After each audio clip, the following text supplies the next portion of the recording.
తెలంగాణ కాంగ్రెస్ లోక్సభ ఎన్నికలను ప్రతిష్టాత్మకంగా తీసుకుంది. అసెంబ్లీ ఎన్నికల ఫలితాలను మించి పార్లమెంటు ఎన్నికల్లో సత్తా చాటాలని భావిస్తోంది.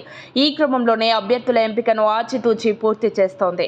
బీజేపీ ఇప్పటికే అభ్యర్థులను ప్రకటించగా కాంగ్రెస్ 14 స్థానాలకే అభ్యర్థులను ఖరారు చేసింది. కరీంనగర్, వరంగల్, హైదరాబాద్ స్థానాలకు అభ్యర్థులను ప్రకటించాల్సి ఉంది. కొన్ని స్థానాలలో గెలుపు కుర్రాల కోసం బీఆర్ఎస్ లో ఉన్న కీలక నేతలను ఆహ్వానిస్తోంది. ఈ క్రమంలోనే దానం నాగేందర్, రంజిత్ రెడ్డి, పట్నం సునీత ఇప్పటికే కాంగ్రెస్ లో చేరి టికెట్ దక్కించుకున్నారు. వరంగల్ బీఆర్ఎస్ అభ్యర్థి కడియం కావ్య కూడా కాంగ్రెస్ లోకి చేరుతున్నారు.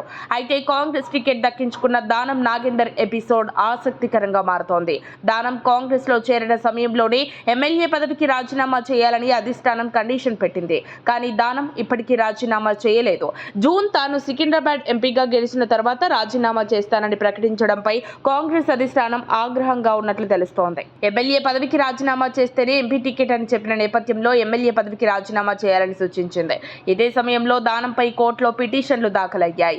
ఈ పరిణామాల నేపథ్యంలో సికింద్రాబాద్ అభ్యర్థిని మార్చాలని అధిష్టానం భావిస్తోందని తెలుస్తోంది. తాజాగా జీహెచ్ఎంసీ మాజీ మేయర్ బొంతు రామ్మోహన్ పేరు తెరపైకి వచ్చింది.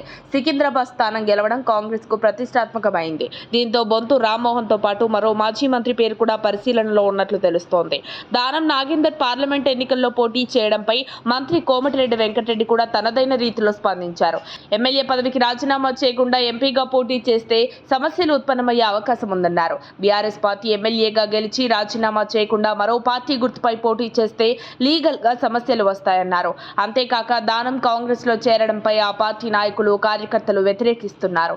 కాంగ్రెస్ కండువా కప్పుకునే ముందు అన్ని కండిషన్లకు ఒప్పుకున్న దానం నాగేందర్ ఇప్పటికీ వాటిని బ్రేక్ చేస్తున్నాడు. ఈ క్రమంలోనే దానం నాగేందర్ ను పోటీ నుంచి తప్పించి ఆ స్థానంలో మరో అభ్యర్థిని నిలపాలని భావిస్తున్నట్లు సమాచారం.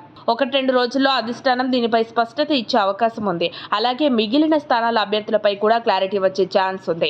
వరంగల్లో అలిగిరెడ్డి ప్రవీణ్ రెడ్డి, కడియం కావ్య పేర్లు ప్రకటించే ఛాన్స్ ఉన్నట్లు తెలుస్తోంది. నేడు లేక రేపు దీనిపై అధికారిక ప్రకటన రావచ్చని తెలుస్తోంది. మరిన్ని అప్డేట్స్ కోసం మా కాయ్ టీవీని సబ్స్క్రైబ్ చేసుకోండి. మా వీడియో కనుక మీకు నచ్చినట్లయితే లైక్ చేయండి, షేర్ చేయండి. మీ విలువైన అభిప్రాయాలను కామెంట్ బాక్స్లో తెలియజేయండి.